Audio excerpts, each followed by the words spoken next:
Maganda nga po, nalibang po ako dun sa beat, dun sa tugtog. Medyo magandang hapon po sa inyo, magandang araw at maganda sa lahat ng mga magaganda sa ating mga kabayang Pilipino at nandito po ako para lang magsulsul para susulan ng ating mga kababayan na bumoto ng maayos na mga tumatakbo, mga ilalagay natin sa pwesto. Yung mga iboboto natin, kailangan yung maayos yung mga tao. At nakita ko lang itong ina-address about sa kuryente, sa bills natin. Sino ba siya? PGM on official, yung advocacy ni Marcoleta about sa kuryente sa bill natin. Sa totoo lang, ang taas ng bill natin sa kuryente kumpara kahit sa US. I-play lang po natin. Managed to crown itself a champion of high electricity rate. We pay around 11 pesos per kilowatt hour. We are paying 2 to 4 times more than our neighbors. During the National Peace Rally of the Iglesia ni Cristo, Marcoleta pointed out that he had filed 10 bills to lower electricity rates.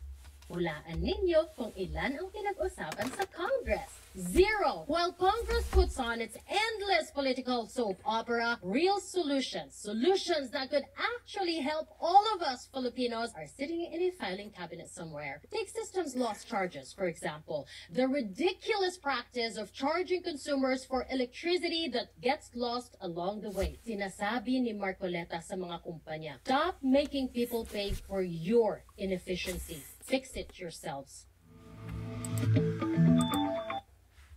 Yan, narinig po natin tungkol dun sa kuryente na pinag-uusapan. Tutuusin, matagal nang pinag-uusapan itong kuryenteng itong bill natin. Ito yung kaagaw nung imbis na kakainin nilang mga kababayan natin. Napupunta pa sa pambayad ng kuryente. And yet, ang maririnig natin sa mga government, sa NAPOCOR, sa sangay ng gobyerno na in charge sa mga kuryente, magtipid. Sasabihin sa mga Pilipino, magtipid po kayo sa kuryente, tuturuan tayo pati sa tubig, yung daw pinaglabahan, gamiting pang flush ng inidoro. Yun ang nagagawa ng mga nakaupo sa gobyerno. Sasabihin, magtipid tayo. Teka, kung isisipan natin, kailangan ba sabihin sa ating mga Pilipino, sa atin na magtipid tayo sa kuryente? Sinong hindi nagtitipid sa atin? Kahit hindi nila sabihin magtipid tayo, sinong hindi nagtitipid? Kasi kung hindi tayo makabayad sa kuryente, tayo yung magdudusa, hindi tayo mapuputulan tayo ng serbisyo, di po ba? Ang tanging sasabihin na hindi natin kailangan na sabihin sa atin ng gobyerno na magtipid tayo sa tubig, magtipid tayo sa kuryente. Ang kailangan, gumawa sila ng paraan para bumaba ang presyo ng kuryente, tubig natin, di ba? Hindi natin kailangan yung payo nila magtipid tayo. Hindi natin kailangan yun. Ang kailangan nila, gawa nila ng paraan para ang singil sa kuryente hindi nating problema. Sa ibang bansa, pagka ang kuryente tumaas, makikita lang sa bill, tumaas yung bill. Sa atin hindi, talagang serious na bagay ito, yung mga bill sa kuryente. Dahil inaagaw nito, yung imbis na susubo na lang natin, pambili ng pagkain natin, napupunta pa sa pambayad ng kuryente. Nag-aaway-aaway yung mga miyembro ng pamilya kung kailangan mag-share sa bills. Kailangan mag-share sa bills, pero kasi mahal siya. Natatandaan ko yung bills ng yung meron kang aircon, dalawa. Let's say dalawang window type na aircon. Tapos meron kang isang malaking fridge. Meron kang TV, let's say dalawang TV. 'Yon. At pag binuksan mo yung aircon mo ng 24/7, yung 9,000 pesos parang maliit eh. Maliit siya. Kumpara natin sa, let's say sa US and Canada. Sa US, Canada, imagine nyo na lang. Kasi mahirap may yung kilowatt per hour. Mahirap. Pag-usapan na lang natin yung konsumo. Yung practical na way. Yung kung anong meron, gamit na meron tayo. Kasi, natatandaan ba natin, ito yung ginamit ni Senator Enrile noon, yung about sa something PPA na kasi kung titignan nyo yung bill nyo, meron tayong konsumo na yun yung halaga ng konsumo, tapos yung PP something na yon sa baba nung konsumo natin na halaga nun, kung ano yung halaga ng consumption natin, yun yung babayaran natin, times 2, dinoble. Kung titignan nyo yung bill natin, sino nakakaintindi kung para saan yun? Sino sa mga karaniwang household ang nakakaintindi kung para saan yung charges na yon? Plus yung taxes pa, kaya sobrang laki ng natatanda kung let's say sa US and Canada kasi ang karaniwan sa US and Canada ang mga bahay merong aircon na centralized talaga, yung malaki naka-ducting doon sa bawat room ng bahay, kasi same thing ng heater yung ginagamit. Let's say aircon may naka-duct sa buong kabahayan, let's say 5 kwarto yung bahay, 5 kwarto mainit, naka-auto yun, umaandar lagi. Kasi hindi masyadong ganong kaintindi na dadali mo sa utak mo yung laki ng bill ng kuryente mo sa US and Canada. Yung, let's say meron kang centralized aircon, tapos meron kang malaking fridge. Palaki ng fridge doon eh. Meron kang 36 inches or 33 inches. Malaki yon. No frost. Tapos meron kang sa garahe mo or sa basement mo, meron kang freezer, chest freezer, yung mga may isang metro yung lapad. Umaandar yun ng 24/7. Tapos meron kang lahat ng kwarto may TV, umaandar yun sa gabi especially. Tapos may computer sa 3 kwarto, sa basement, sa master bedroom o sa other room, meron kang ganon. At meron kang extra fridge sa basement din. May extra fridge, tapos may malaki kang freezer. 24/7 po tumatakbo yun. Ang bill mo mga 100, siguro mga $120. $120. Magkano yun sa let's say sa Canadian dollars na yan. Times 40. Times 40. 120 times 40. So, lumalabas, mga 5,000 pesos lang yun. Yung konsumo mo na meron kang chest freezer, meron kang malaking fridge, merong extra fridge sa basement, meron kang TV sa bawat kwarto, lahat ng ilaw, ginagamit mo, meron kang garahe, meron kang extra fridge pa, centralized aircon. Tignan po natin, ang mahal ng kuryente ng Pilipinas. Nagtataka nga ako dahil, bakit marami pa rin nag-ooperate ng mga pabrika na kasi alam ko malaking portion ng electricity consumption ng mga pabrika sa atin talagang matindi eh. Meron akong kakilala mong negosyante noon pa yon, 60,000 naman kuryente lang. Biro mo. Kaya maraming kaya bilib ako sa mga nakakasurvive sa atin mga negosyo na ma-manage pa rin nila. Kasi sa bagay, yung presyo ng bilihin sa atin kumpara mo sa abroad, mahal din yung gulay. Pero hindi naman dapat mahal ang gulay sa Pilipinas. Yung isang siling pare, 45 pesos.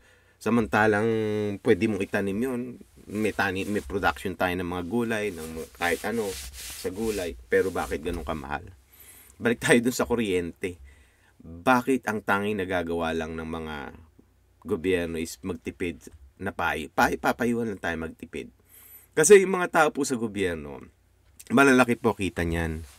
Hindi po niyan iniintindi yung pambayad nila sa kuryente. Basta sasabihin sa katulong lang, bayaran mo yung kuryente. May allowance po sila. Kaya hindi nila ramdam yung bigat ng mga bilihin, bigat ng bills. hindi nila ramdam yon. Kaya ang tanging nakakaramdam nun, yung may malasakit dun sa baba, which is tayo mga mamamayan.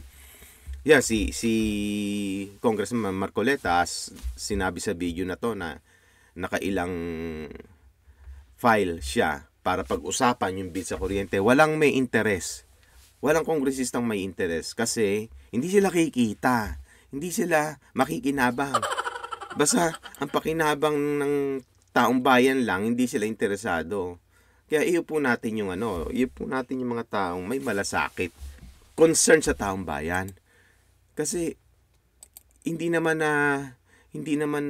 porket mayaman, hindi na nakakaintindi ng kasi merong mayaman na talagang may puso. Alam nila na kung ano yung mabigat sa mga karaniwang tao.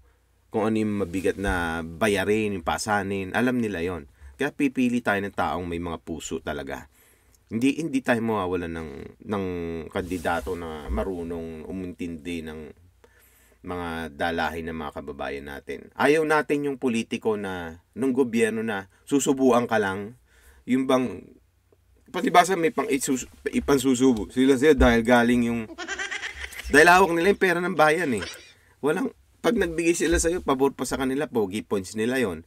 Tapos pagkatapos nun, yung binigay nila, tatanawin pang utang lang, may kickback pa yon dahil alam naman natin kung anong mga diskarte ng mga yan sa hindi naman lahat, pero yun yung kalakaran. Hawak nila yung kaban hawak nila yung makinarya, kaya kailangan natin may puso. Kasi kahit anong batas ang mailagay, pagka manlolokong nakaupo, lolokohin at lolokohin tayo. Wala tayong mararating.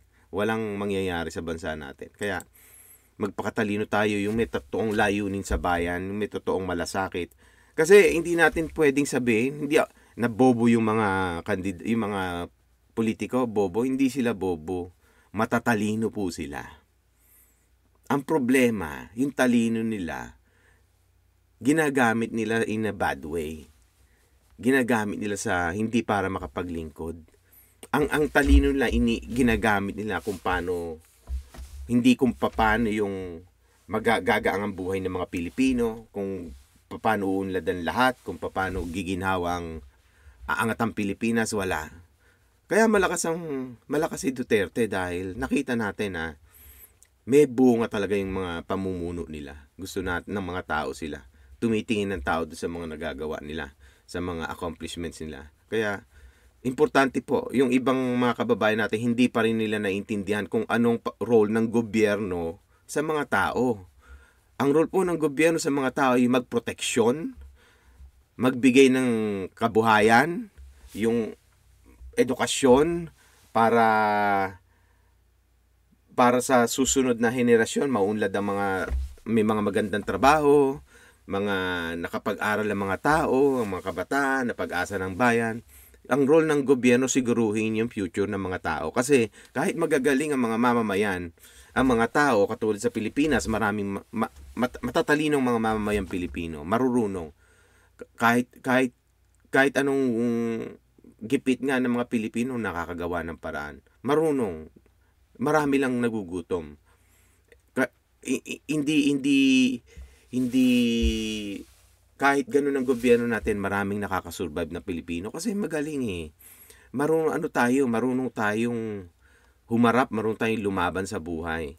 Ang problema lang talaga ang gobyerno kasi kahit anong gawin mo, kahit ang gobyerno, kung may gustong ipatupad, ang tao susunod. Susunod ang mga tao.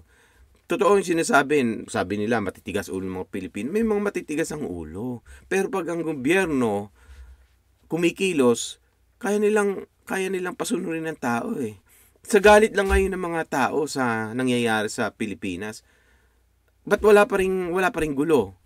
Peaceful rally lagi. Bakit walang bloody na event? Walang puwersahan. Sumusunod kahit labag sa loob, sumusunod sa mga alagad ng batas. Kahit balasubas yung mga nagpapatupad ng trapiko sa kalsada, kahit mga wala silang ginawa diyan kundi mag-abang na magkakamali para tikitan at tulihin at gatasan nila. Nagpapasensya ang mga Pilipino. Bakit ang laging nasasabi, ang laging na pagtutuunan ng pansin ng mga Pilipino. Hindi po. Ang problema natin, yung utak ng mga namumuno sa atin. Maraming mga bad eggs, syempre, kahit saan marami pong mga pasaway, pero ang talagang masusunod pa rin kung sino yung may power, which is ang gobyerno. Kung sila magpapatupad, susunod ng mga Pilipino. Ang problema ngayon, yung imbis sila magpatupad, sila yung lumalabag, sila yung gumagawa ng mali. Kaya maraming nagagalit na kababayan natin. Yung bang manggigigil ka dahil ba't ganito nangyayari sa bansa, ganitong nagiging sitwasyon, hindi dapat ganito, parang may mali. Hindi mo maintindihan. Kaya paalala lang po, bumoto tayo ng tamang tao dahil hindi natin kakayanin kung puro ganito lang ang sa susunod na isang dekada na naman puro ganito. Hindi natin malalaman kung saan tayo pupulutin. Masyadong madilim. Kaya salamat po at mga kababayan, pagbutihin po natin ang pagpili ng tao at upang ma-enjoy natin ang buhay natin. Salamat po.